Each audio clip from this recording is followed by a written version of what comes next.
Hey there and welcome back to Rimworld. My name is Pete and today we complete another episode of Rimworld Odyssey. Last time we left off, after traveling for a bit with our gravship, we made 2 quick pit stops, one in the Grasslands and one in the rainforest. We unfortunately lost colonist Dustwolf who turned hostile, and eventually we arrived in this mixed grasslands rainforest biome here, where our task is now to protect a surveying scanner. If we can manage to do so for 12 more days, we will be rewarded with a gravship shield generator, but of course 12 days is a long time in Rimworld, and who knows what's going to happen until then. Our first event for today at least is a good one. Saber gets a taming inspiration, but before we go to use that, we invest a bit of time into building up some defenses. The loss of Brian's Colossus Toad Heezer is still fresh on my mind. We then also receive another quest, and it is another child begging for help. A 6-year-old is hunted by 31 man-hunting wargs, but considering that we have completely walled ourselves in, that shouldn't be too much of a threat. For the moment though, we focus on our own animals. By constructing a pen marker and removing the hitching spot here, we have now assigned them a massive area to graze in. The animal sleeping spots meanwhile should ensure they don't stray too far away from our ship. Then we use Saber's inspiration to tame a second boomerlobe, a female one this time. This now doubles our daily chem fuel production, and we can name it after channel supporter Apocalypse894. I'll be honest, I'm not sure how I feel about our 2 boomerlobes being named Clickety-Clack and Apocalypse. Let's just hope that doesn't foreshadow anything. We will now also accept the quest we just received and welcome another child into the colony. And this 6-year-old is special because he is a highmate. I believe this is the first time this xenotype actually shows up in one of my playthroughs. Essentially, this guy is capable of psychically bonding with another colonist for life. In general, highmates make for excellent companions, but perhaps not so much when they're only 6 years old. We are now naming this purple-faced boy Furion, after channel supporter That Guy Furion, and with that we add yet another colonist to our ranks who is incapable of violence. We can only hope that doesn't come back to bite us in the future. A short while later then, the Wargs arrive, but like I said, they don't really pose a threat. Our walls are up, our doors are closed, and we do not need to venture beyond this barrier, so we should comfortably be able to just wait them out. And so we spend our time focusing on a few more construction projects. Of course, we want to put up defenses near all main gates, and a small lab and workshop are not too far behind either. We also got a small kitchen going, since we're slowly running out of food, and in the middle of the night we are visited by a small group of traders. Unfortunately though, I could not bring myself to purchase a charge lance from them, so we're just selling off some unwanted weaponry. In the meantime, Saber is going to work on a steel vein in the mountains to the south. As you can see, there are some insects in these tunnels, but they should be far enough away to not cause problems. With his convert ability ready to go again, Reno then converts a young cat to the Stars of Som. The 5-year-old girl is now a proper spacefarer, and with that, only Kyla and Furion remain to be converted. Our lab and workshop are then upgraded with comfortable armchairs and wooden flooring. Nothing too elaborate though. Once again, we're not planning on staying here for much longer than needed. In the early evening, Kyla and Nelgraf go hunting. Just in that moment, we are also informed that the Heezer Mark II can be launched again, but in order to fulfill the quest, we need to stick around for at least 11 more days. The night then remains largely uneventful. Saber is making new clothing, and then we are suddenly hit by malaria. And this is a disease that we want to take somewhat seriously. With the right treatment it won't kill anyone, and we do have a bit of proper medicine stockpiled, but the 4 colonists affected here will need plenty of bed rest, and that is particularly problematic in the cases of Saber and Reno, who I would consider to be among the more productive pawns in our colony.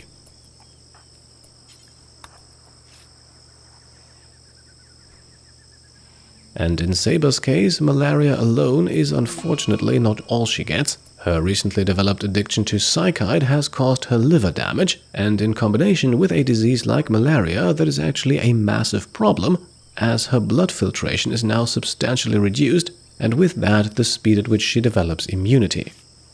Add to that a less than stellar tent quality of only 34% at the hands of Nailgraph, and I think we've got ourselves a situation here that we want to monitor very, very closely. Now at least our two researchers, Nailgraph and River, are unaffected, and so we quickly unlock the ability to craft our own flak armor now, and I think we are going to follow that up with shields, considering that most of our combat-capable pawns actually prefer melee combat. Now, thankfully, apart from the malaria scare, the day remains otherwise uneventful. In the evening, we administer the second round of treatment, using proper medicine for Saber this time, and later on we also construct and load a hopper for our nutrient paste dispenser. With Reno still indisposed, we would otherwise be running out of food. On the next morning then, as Saber receives another dose of malaria treatment, Brian receives a taming inspiration, and so, while Kyla brings in the first bits of a rice harvest, our taxonomist grabs himself some meat and approaches a panther. After channel supporter Kevin Newberry, it will now be named Kevin, and it is also our first animal that we can train to haul. We're going to do that alongside everything else here. At the moment, I definitely feel like our pawns have some time on their hands. Now, with Saber currently spending most of her time in bed anyway, I think this is a great opportunity to install that stone skin gland we obtained. After all, Saber is not only our highest skilled melee fighter, but as a dirt mole she also comes with these strong melee damage and fast wound healing genes, the perfect base to slap this stone skin gland onto. At this moment we are also informed of gill rots affecting the local fish population, but I'll be honest, I was surprised to learn that we even have fish on this map. They are isolated to a very tiny marshy pond that I didn't plan on fishing in anyway. Instead, we make further research progress. We now have shields unlocked. Let's shift our focus to a few offensive-minded technologies, and let's begin with blowback operation. As you can see, in the evening we also allow Reno to get up for a quick round of butchering. Afterwards, though, he will go right back to bed. Unfortunately, we are not yet at a point where I'm willing to risk anything. The night then passes by and we rejoin Brian on the next morning for the rice harvest. We now have plenty of food again, but unfortunately no cook to turn it into meals. At the very least, we are making steady research progress, blowback operation already unlocked. Up next then, I think we'll go with gun turrets, which should make for some useful additions both to our base defense as well as to the gravship itself. Reno's next conversion attempt then targets Kyla. As you may recall, she is currently still believing in a cannibalist ideology, and of course that is something we want to change as quickly as possible. In the evening, Kyla smelts down some mechanoid slag chunks that we found on the map. It's not much, but with Saber still out of action, it is a convenient source of steel.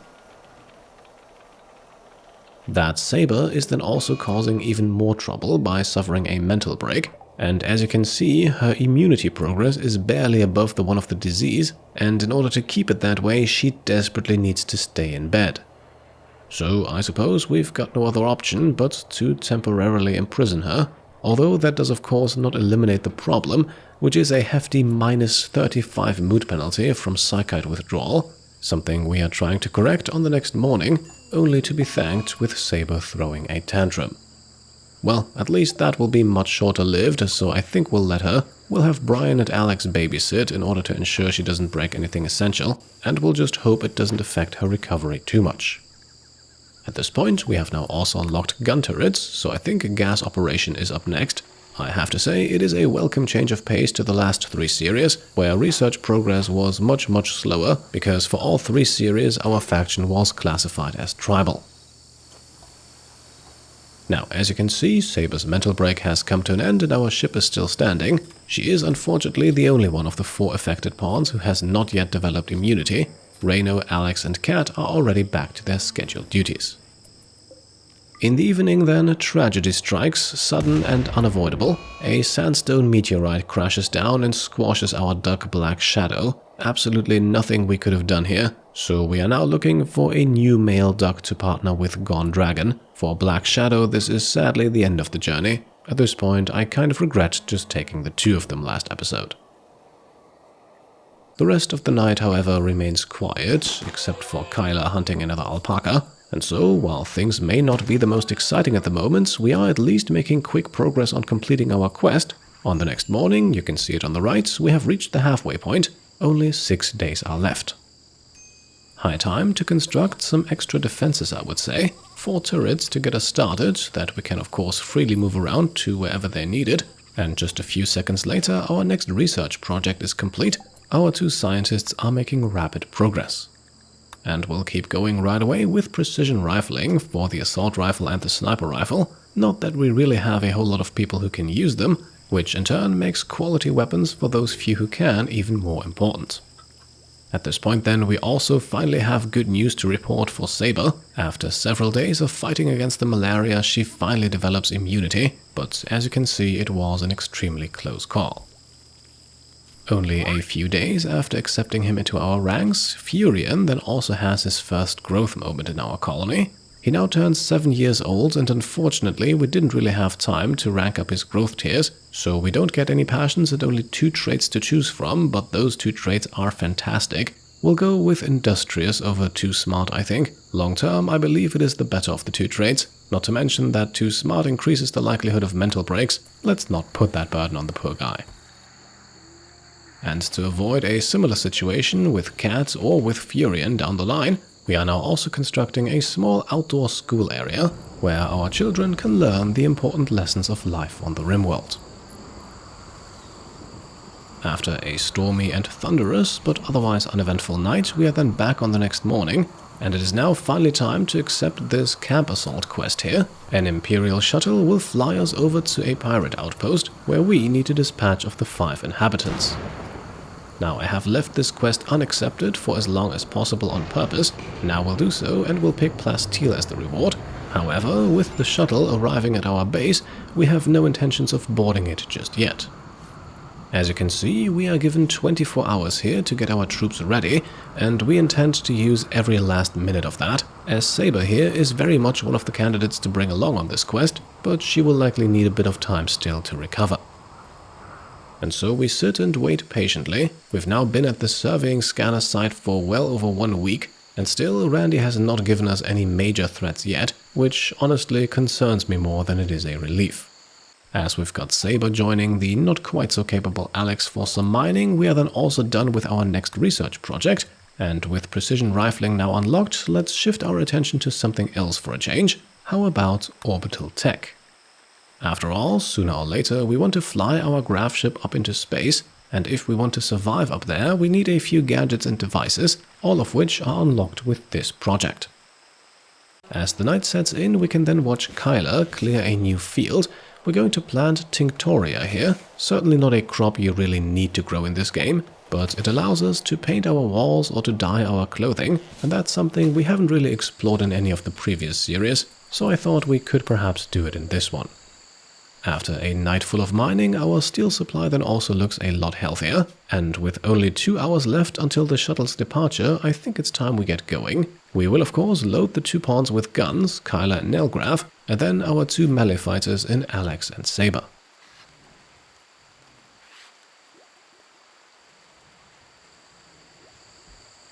Once all 4 of them are inside, the shuttle then lifts off and travels quite some distance until it finally arrives at the pirate outpost. And since that outpost only harbors 5 people, we don't need to expect anything crazy. You can see it here, just a small building, and our 5 enemies also only wield melee weapons, which should hopefully make this a lot easier. They have a single turret as backup, but we shouldn't worry too much about that. Instead, we keep our distance as we approach, and then begin the fight with a blast from Saber's Psychic Insanity Lance, targeting what looks to be the most powerful of the 5 pirates. Unfortunately, his allies take him down quickly without really taking too much damage themselves, so we are now about to face a full onslaught. Now, luckily, we managed to take down 1 enemy before the rest arrive here, and with Alex and Saber holding the line, we also make quick work of the others. The final takedown here then actually a very lucky one, as the pirate that went down here is a genie, and a pretty good one at that. We've been lacking a dedicated crafter for some time now, but this guy can do so much more. Mining, cooking, doctoring and research, definitely someone we want to take home with us. First of all though, we need Saber to take care of Alex's injuries, while Kyler uses the range of her assault rifle to slowly but steadily whittle down the turret. And with that, all threats have been defeated and the quest is officially considered complete. We were promised the camp loot as a reward though, so we're now deconstructing everything that yields components or steel. We also close off the building again here in order to create a proper prison that is necessary if we want to capture that genie, and only if he is officially marked as a prisoner will we be able to take him back onto the shuttle with us. And that shuttle is where our 4 pawns are now returning to. They have grabbed everything of value from the fallen enemies and their encampment, and so I think it's high time for them to return home.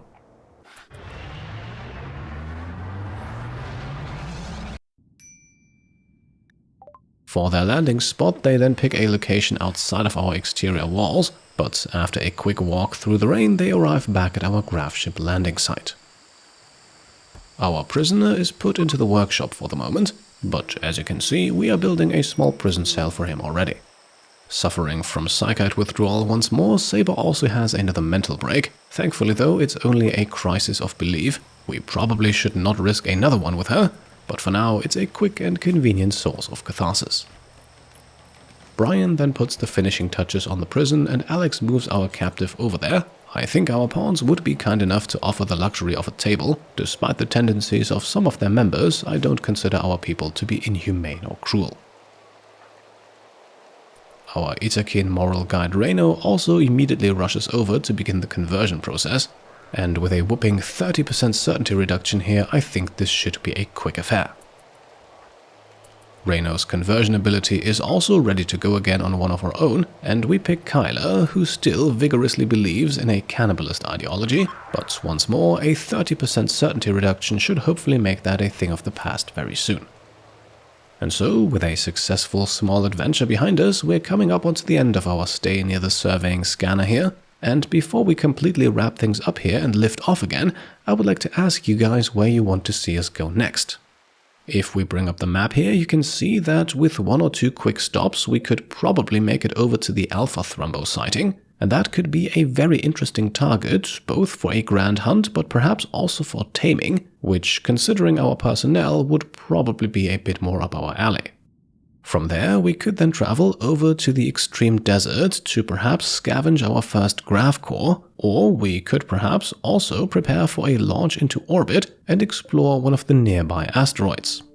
Let me know what piques your interest in the comments down below, and with that, let's make the cut for today. We've got 2 amazing bits of fan art this week. Tony Murchison submitted a design of the Hisa Mark II gravship, which was actually the reason I decided to plan Tinctoria this episode, so that we too can make that ship look nice and purple. Regular contributor Gracie also depicted Dustwolf's betrayal from the last episode, as well as Nelgrav's entirely unfazed reaction. So thanks a bunch to both of you, and if you have some fan art to submit of your own, then the best way to do so is, as always, via email to pete@petecomplete.com. And that's it for today. As always, I hope you enjoyed the video, and if you did, then I would be very happy if you could leave a thumbs up. If you like what I'm doing and want to support me and my channel further, then you can of course go ahead and subscribe to stay up to date, grab some merch over on shop.petecomplete.com, or become a channel member or Patreon supporter. Thank you all for watching, and I'll see you next time. Cheers.